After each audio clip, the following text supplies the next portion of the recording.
Hello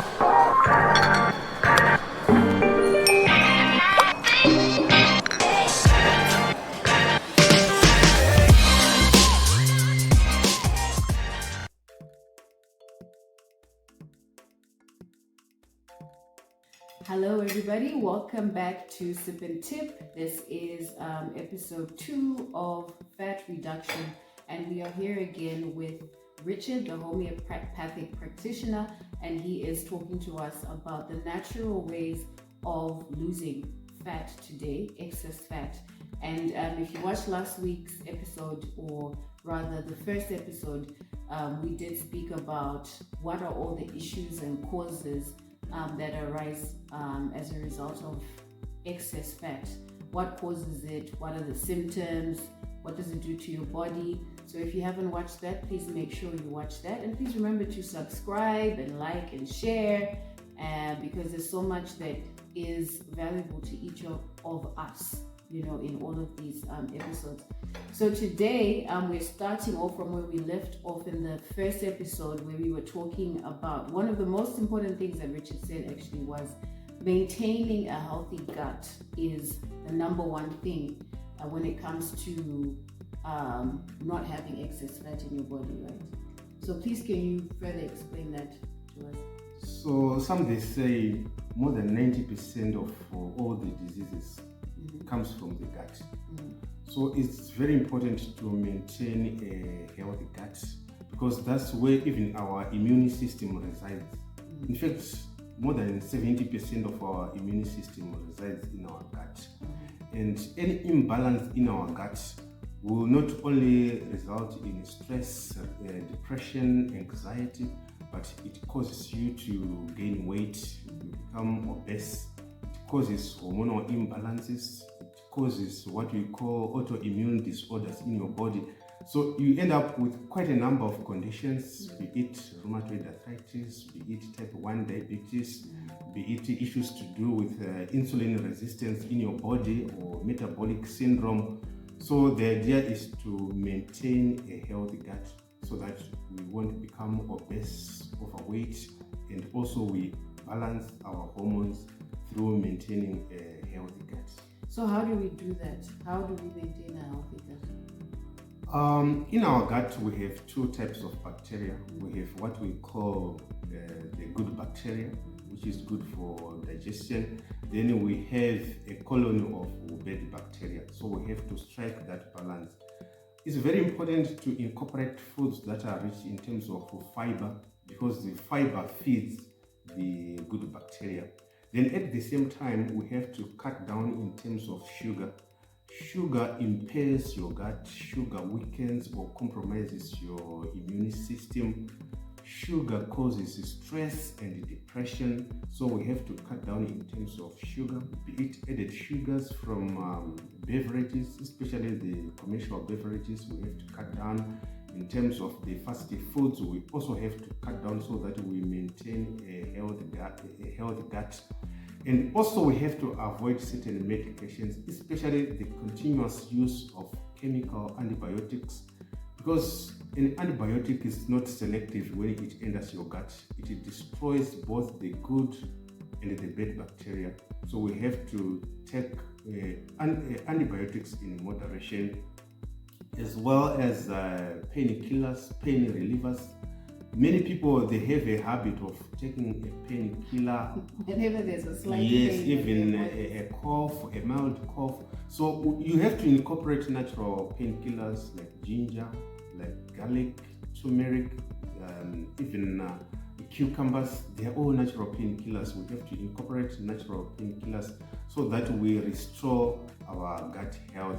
And the other issue again, like I said on the last episode, our gut is connected to our brain. In fact, some they say your gut, that's your second brain. So when you are under stress, when you are under depression, it alters your gut.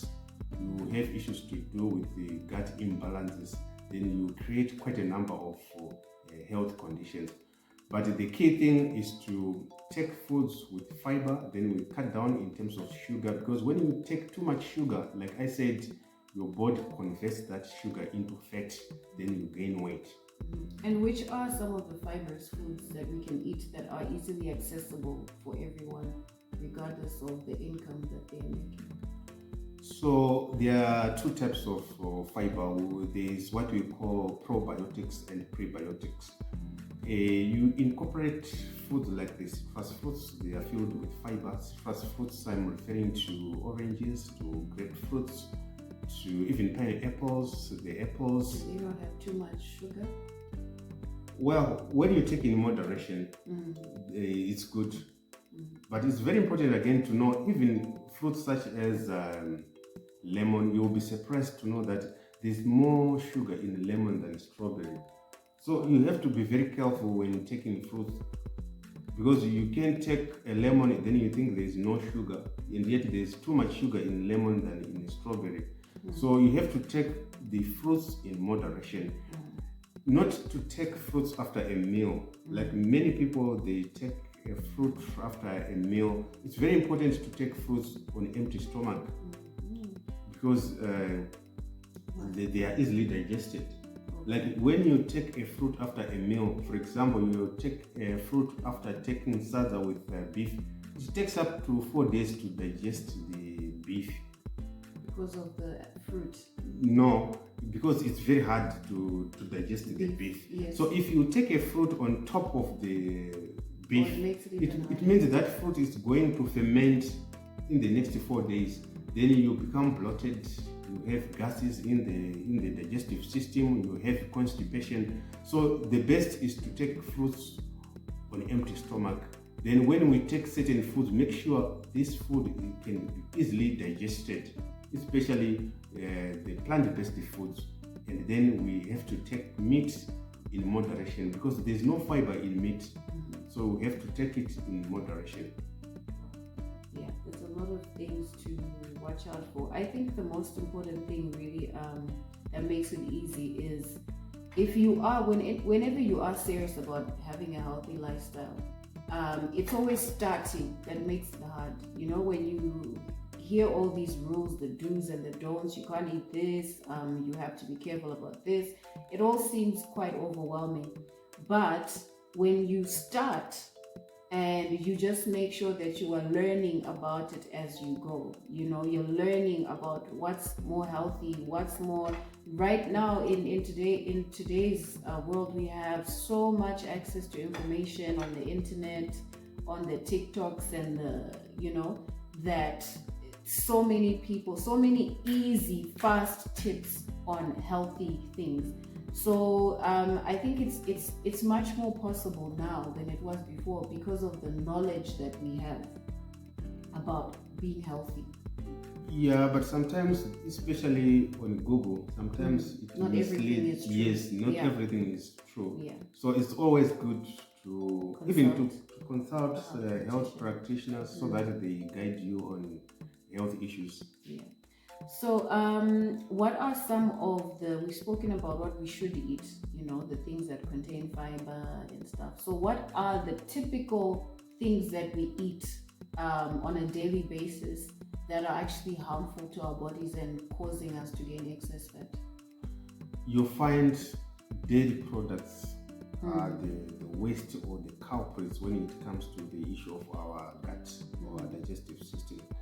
We have to cut down in terms of dairy products, the ice creams, the cheese, even milk itself. We have to cut down in terms of dairy products. Then, when in terms of milk, if it's lactose free, does that make it any better? As long as it's coming from cows, it's not safe for human consumption. In fact, the protein in cow's milk isn't safe for human consumption. That's why you'll find even the fresh milk, sometimes on the label it's clearly written not for baby feeding, because they know very well that the protein in cow's milk can actually harm the pancreas in babies, leading to conditions such as type 1 diabetes or other autoimmune disorders. So cow's milk isn't good, even if it's labeled it's free lactose. Yeah, because the lactose, that's the sugar, the natural sugar in milk, of which the majority of people, they react to lactose. They have what we call lactose intolerance. Wow. Yeah, well, I'm actually one of those people with lactose intolerance, and one thing that I've started that I started taking a while ago is like these almond milk. Yes, the plant-based milk. Yes. Yeah, the plant-based milk. They taste horrible. Oh my gosh, yeah. They're horrible. So I found lactose-free milk. But what I found, okay, so I'm kind of just oversharing a little bit, but you would know as a health practitioner what some of the symptoms are when a person is lactose intolerant. For me, the main thing is flatulence, like yes. terrible flatulence. Too much gases in your digestive Way system. too much. Yes. So I found that when obviously I have almond milk, I don't think I may have had soy milk once, but I normally will just have almond milk. And I've noticed that I'm fine when I have almond milk. Nothing happens, you know. Sometimes, like if I want to have chocolate milk, you know, because the almond milk tastes horrible, I'll mix it, you know, with like, chocolate or no, I'll mix it with like normal milk. I'll put a little bit of normal milk, and then the largest ratio of almond breeds, the larger ratio is the almond breeds. And even when I do that, I'm okay, you know, I'm fine. Like, but when I tried the lactose-free milk that was still from a cow, I thought, okay, I'm fine. At least I found something that doesn't taste horrible and it's lactose-free. But I'm saying this because of what you said, that for as long as it's from a cow. Yeah, because I still had flatulence. It wasn't as bad, but I am still having flatulence when I have lactose-free milk that's from a cow. Yes, because cow's milk is never meant for human consumption. Yeah. Yes. No, so going back to the issue of some wasty foods to avoid. The other thing is on alcohol. Earlier on the last episode, I mentioned that alcohol is actually poison. Yes. So it alters your gut. We have to, if you take alcohol, make sure you take in moderation so that you won't alter. And does it help to drink lots of water when you take alcohol? It won't help. It only helps for those who want to prevent hangover or who want to. But it doesn't actually remove the poison. No, it won't.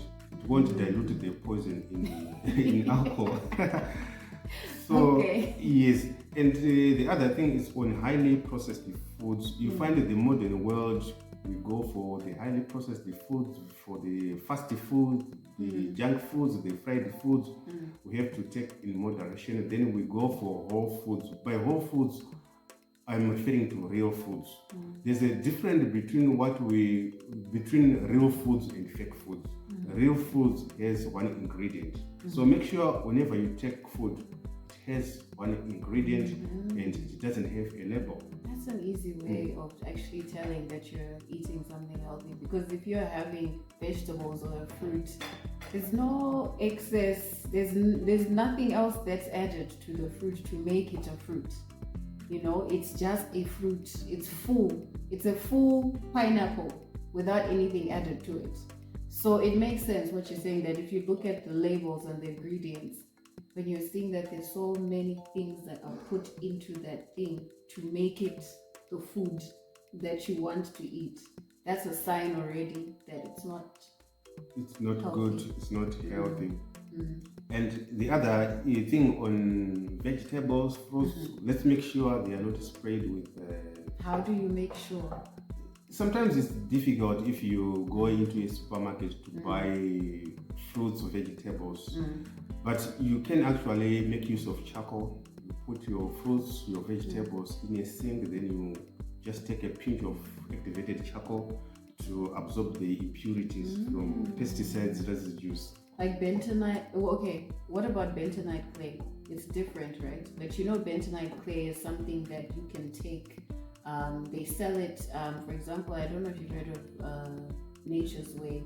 It's one of these health foods companies, and so they sell this bentonite clay, which apparently absorbs the impurities in your body. Like, say you take a teaspoon of it and put it in water, and it's supposed to get rid of, impurity. So I think it's much better to use something that can actually take the impurities before you ingest the food.